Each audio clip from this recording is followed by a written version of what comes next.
大家好，我是德昌，欢迎来到健康永驻。今天想和大家聊一个严肃的话题。2026年，我们可能面对的真正危机，或许不只是物价上涨，而是物资短缺，有钱也未必能买到东西。先别急着否定，回想近几年，极端天气是否越来越频繁？红海、巴拿马运河等全球贸易命脉是否屡屡中断？这些看似遥远的新闻，其实都与我们餐桌上的食物紧密相连。全球化之下，谁都无法独善其身。真正的风险，或许不是你嫌东西贵，而是当你拿着钱冲向超市，却只看到空荡荡的货架，那种无力与恐慌，将比涨价可怕10倍。我们不妨做个推演，如果明年一场超级台风袭击粮仓或港口，或因国际事件导致物流瘫痪数日甚至数周，你准备好了吗？家里的米、菜、肉还能支撑几天？若外界供应中断，你能气定神闲保障家人温饱，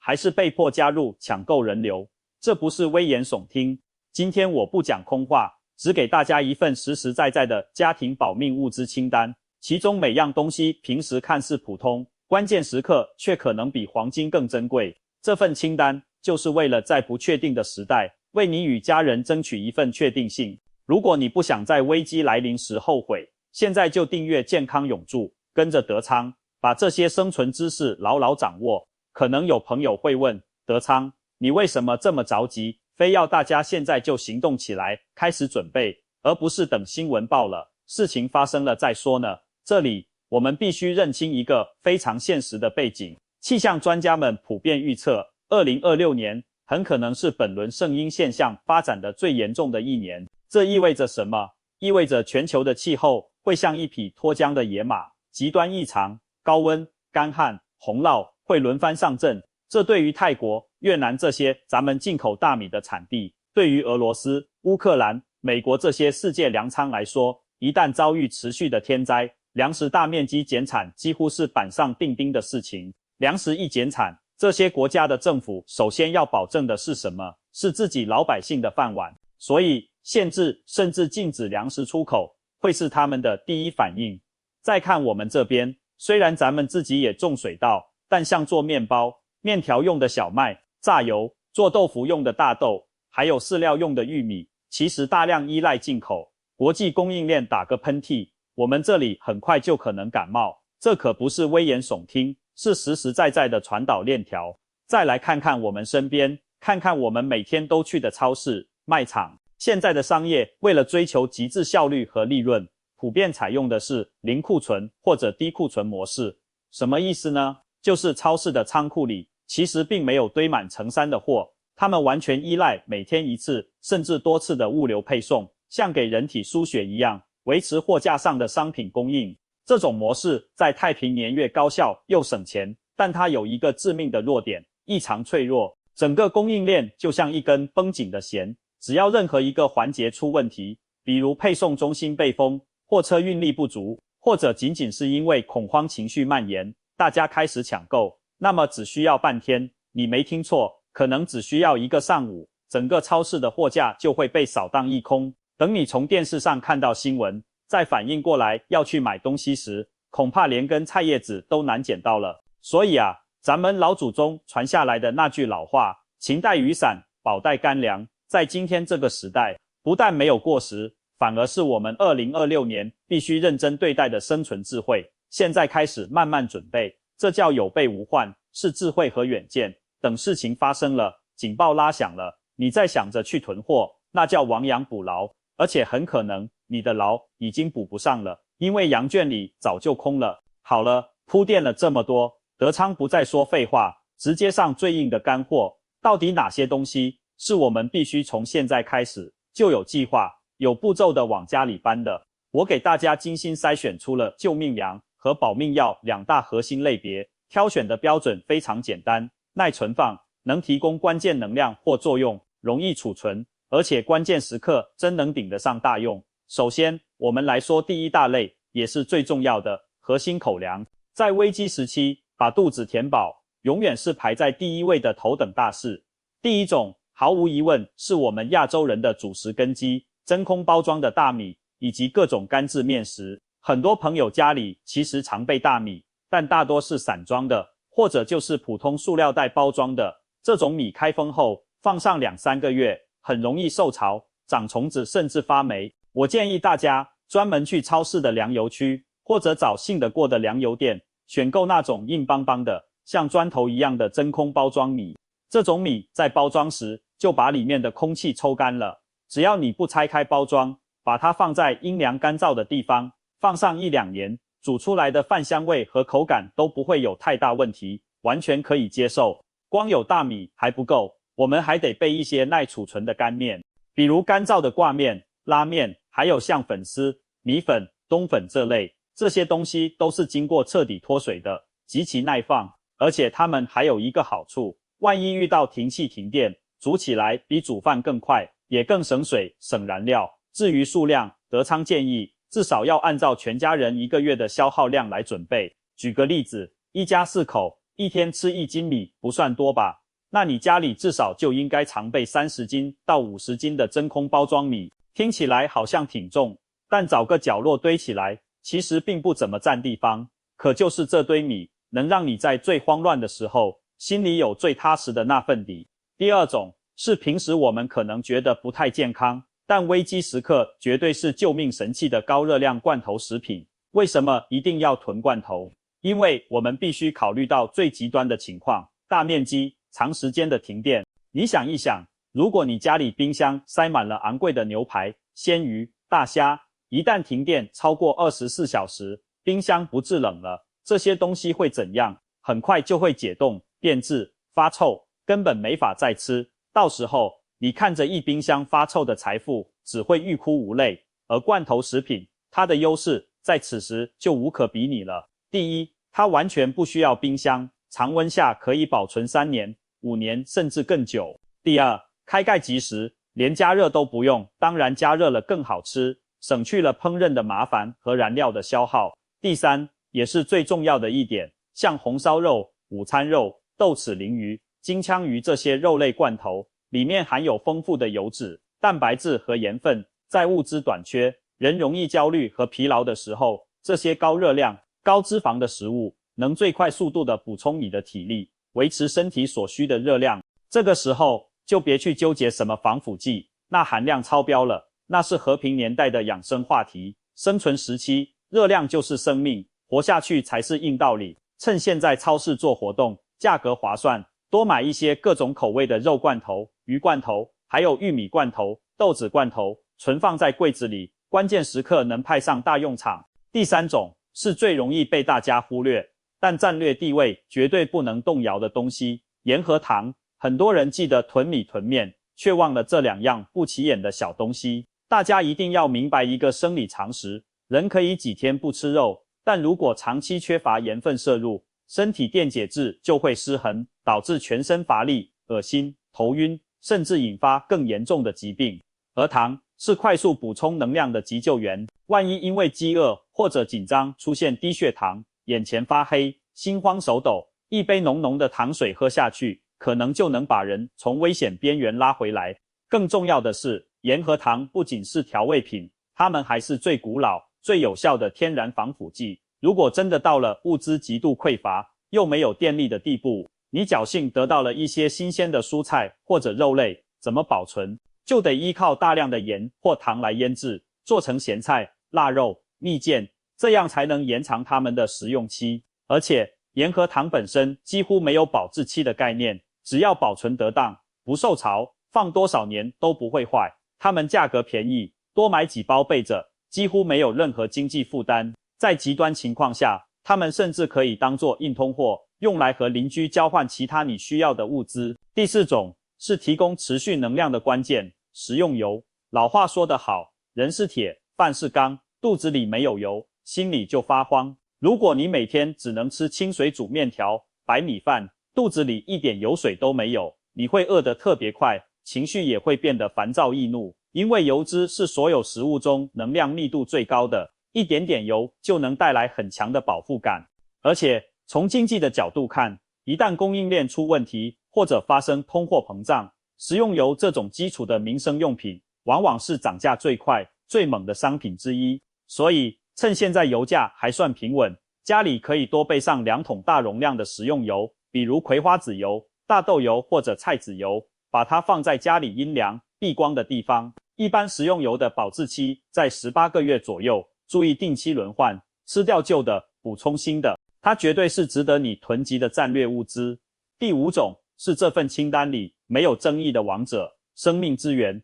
水。这个道理大家都懂，人可以7天不吃饭，但绝对不能3天不喝水。如果遇到强台风导致自来水厂瘫痪，或者地震事故造成供水管道破裂，水源污染，那么停水带来的绝望感会比停电更直接、更可怕。家里一定要常备一些大瓶装的矿泉水，或者5升、6升装的桶装水，千万别嫌这些水占地方，把它们塞在床底下、柜子顶上、沙发后面，这都是你全家人的生命保险。记得定期检查更换，确保水质新鲜。说完了吃的，很多朋友只顾着囤积粮食，却忘了人在危机和压力下，身体特别容易出问题、生病，尤其是在极端情况下，医院可能人满为患，或者因为交通中断根本去不了。这个时候，你家里那个小小的药箱，就是你家的第一急救中心和私人诊所。第6种是家里慢性病患者的保命药，这一点德昌要特别提醒家里有老人、有慢性病患者的朋友，如果家人有高血压、糖尿病、心脏病、哮喘等需要长期服药的疾病，请你立刻马上去检查一下他们手头的药还够吃多久。很多老人习惯了每次去医院只开2周或1个月的药量，万一遇到区域管控、交通全面中断，药吃完了怎么办？这些药是一顿都不能停的，擅自停药可能直接危及生命。我建议大家，如果条件允许，尽量和医生沟通好，去药店自费多备至少1个月的药量，把这些药单独放在一个干燥、避光的药盒里，用大字清楚地写上药名和有效期。这些药是比大米白面更重要的战略物资，关乎生命。第7种是家庭常备的急救药箱，除了慢性病药，我们还需要准备一些通用的非处方药，比如退烧止痛药、相对乙酰氨基酚、布洛芬。万一家人感冒发烧，这些药能缓解症状，让人舒服一些。还有止泻药，非常时期饮食不规律，卫生条件可能变差，容易拉肚子，如果不及时止泻，导致脱水就很危险了。另外，处理外伤的用品绝对不能少，碘伏棉签、酒精棉片、创可贴、无菌纱布、医用胶带。万一在家不小心磕碰划伤，或者在灾害中受了外伤，能第一时间自己进行消毒和包扎，防止感染，这是最基本的自救能力。第8种是应对黑暗的光明使者，能源与照明设备。如果遇到大范围、长时间停电，哪怕你有吃的、有喝的，到了夜晚，一片漆黑的环境，很容易引发恐慌和不安。首先要准备的就是干电池和手电筒，别总指望用手机的手电筒功能，手机的电量在危机时太宝贵了，要留着通讯和获取信息。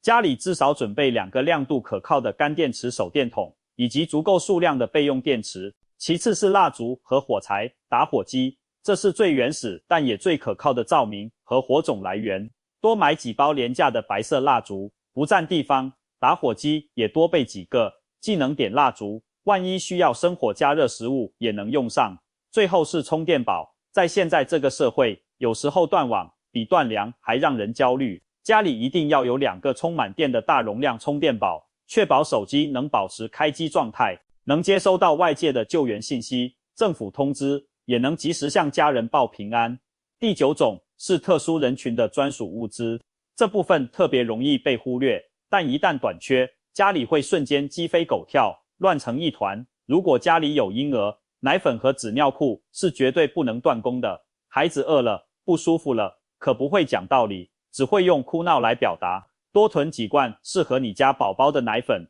这东西在危机时期同样是硬通货。如果家里有毛孩子，猫粮、狗粮、猫砂也要提前备足。宠物也是家人，当人的口粮都紧张的时候，很难再分出口粮给他们，提前为他们准备好，既是责任，也能减少家庭的额外压力。还有女性卫生用品，这个就不用多说了，家里的女性朋友都懂，多备上几个月的卫生棉或卫生巾，这些东西存放得当，也不会坏，关键时刻能解决大问题。好了，东西我们都买回来了，是不是往储藏室或者角落里一扔，就万事大吉了呢？千万不能这样。很多人费心费力，花了不少钱，囤了满屋的物资，最后却因为不懂管理，要么东西放过期了，要么被老鼠虫子糟蹋了，要么受潮发霉了，白白造成浪费。等到真需要的时候，反而用不上，那才叫痛心疾首。其实，囤货这门学问，核心不仅在买，更在管。德昌接下来就教大家3个非常实用，操作起来也简单的储存管理技巧，让你家的战略储备始终保持在最佳的战备状态，关键时刻绝对不掉链子。第一个技巧叫先进先出法，这是所有正规超市和仓库都在用的科学库存管理方法，我们完全可以在家里照搬。很多人习惯把新买回来的东西顺手就放在最外面，最容易拿到的地方，图个方便。结果呢，里面的旧货就被永远的压在了最底下，慢慢就被遗忘了。等哪天突然想起来，翻出来一看，得保质期过了，或者米面都长虫结块了，只能心疼的扔掉。正确的做法应该是反着来，每一次补充新物资时，都把新买的东西放在后面，或者放在下层，然后把之前买的日期更老的物资挪到前面上层来，确保我们平时做饭取用的时候，总是优先消耗掉最早购买的那一批。为了避免记混，我强烈建议你用一支粗的记号笔，在每一件物资的包装上清晰地写上购买日期和保质期到期日，字写大一点，一眼就能看到。这样家里囤的货就能形成一个良性的流动循环，哪怕你囤了1年的量，也能保证所有东西都是新鲜的，不会造成浪费。这才是真正把钱花在了刀刃上。第二个技巧是防鼠、防虫、防潮3防一体。囤积粮食最头疼的3大天敌就是老鼠、蟑螂和潮湿。一袋米如果被老鼠啃了，或者受潮发霉了，不仅这一袋不能吃了，它的碎屑、霉菌还可能污染旁边其他的物资，导致全军覆没，损失就大了。德昌强烈建议大家投资一些大号的带密封盖的食品级整理箱，把买回来的米、面、豆子、干粮等等分门别类的装进这些整理箱里，然后把盖子扣紧。这种箱子的密封性非常好，不仅能有效阻挡老鼠和蟑螂的入侵，它们能咬破薄薄的塑料袋，但很难咬穿结实的塑料箱体，更能隔绝空气中的湿气，防止食物受潮发霉。储存的时候，箱子不要直接贴墙或放在地上，最好在箱子底下垫几块木板或者砖头，加强通风，防潮效果更好。千万别觉得买箱子是乱花钱，花几十百来块钱，保护好你价值几百上千元的应急口粮，这笔账怎么算都值。第3个技巧是家庭演练与明确分工。囤货不仅仅是物资的储备，更是一次家庭应急意识和行动的提前准备。很多家庭东西是囤了不少，但只有当家的人知道东西放在哪里，怎么用。万一真遇到紧急情况，比如突然停电停水，家里人很容易慌作一团，丈夫找不到手电筒，妻子不知道要在哪，孩子吓得直哭，白白耽误了时间，错过了应对的最佳时机。我的建议是，找一个周末的晚上，家人都在的时候，组织一次简单的家庭应急演练。可以把家里的电闸拉掉，提前关掉重要电器，或者把自来水总阀关上一会儿，模拟停电停水的环境，然后带着家人一起行动，告诉孩子，如果突然黑了，手电筒和蜡烛放在哪个抽屉，怎么安全的点燃蜡烛，告诉另一半，急救药箱在哪个柜子的第几层，常用的感冒药、创可贴怎么取用，甚至可以模拟一下，如果现在需要做一顿饭，米、油、罐头和水，大家能不能在黑暗中或紧张中快速找到？通过这样的演练，不仅能让每个家庭成员都清楚家底在哪、怎么用，更能培养大家面临突发状况时的冷静心态和默契配合。要知道，在灾难面前，一个冷静、团结、有准备的家庭，其生存能力要远远强于一个只有物资却一盘散沙的家庭。上面这3个技巧听起来都很简单，但恰恰能解决家庭囤货管理中最核心的问题。做好先进先出，物资永不浪费；做好3防，物资品质有保障；做好家庭演练，物资关键时刻真能用上。囤货的意义从来不是把房间堆满，而是为了在那不确定的未来，给自己和家人一份实实在在的、可靠的安全保障。用科学的方法管理好这份保障，才是最明智、最负责任的选择。最后，德昌想和大家说几句掏心窝子的话。我用心做这期内容，绝对不是为了制造恐慌，让大家每天活得提心吊胆、忧心忡忡。恰恰相反，我是想教会大家一种底线思维。什么叫底线思维？就是往最坏处着想，往最好处努力。我们都衷心希望2026年风调雨顺，希望世界和平，希望一切如常。如果你按照清单准备的东西，最后平平安安，什么意外都没有发生，那太好了。这难道不是最好的结果吗？而那些米、面、油、罐头，咱们平时过日子慢慢吃，也绝不会浪费，没有任何经济损失。但是，万一呢？万一真的发生了我们不愿看到的突发状况，当外面世界一片混乱，超市被抢购一空，人们为了基本生存物资而焦虑、争吵甚至冲突的时候，你可以平静地关上门，回到自己安全的家。你可以打开储藏室，看到码放整齐的一箱箱矿泉水，一袋袋真空大米，一排排结实的罐头，还有那个满满当当、分类清晰的小药箱。那一刻，这些东西所带给你的那种从容和安心，是任何金钱、任何财富都换不来的。这就是你为你全家人打造的最大底气，也是你作为一个有担当的家庭成员最负责任的表现。德昌想在这里问问大家，你家里有定期储备应急物资的习惯吗？除了我今天提到的这些，你觉得还有什么东西是在危机时期必不可少的？非常欢迎你在评论区留言，分享你的想法和经验。你的一个好建议，或许在未来的某个时刻，就能帮到另一个家庭，给他人带来希望和温暖。这真是功德无量的事情。我是德昌，今天的分享就到这里。如果你喜欢我的内容，欢迎订阅健康永驻频道，我会一直陪伴大家，一起稳健地走过时代的起伏，积累真正的安全与财富。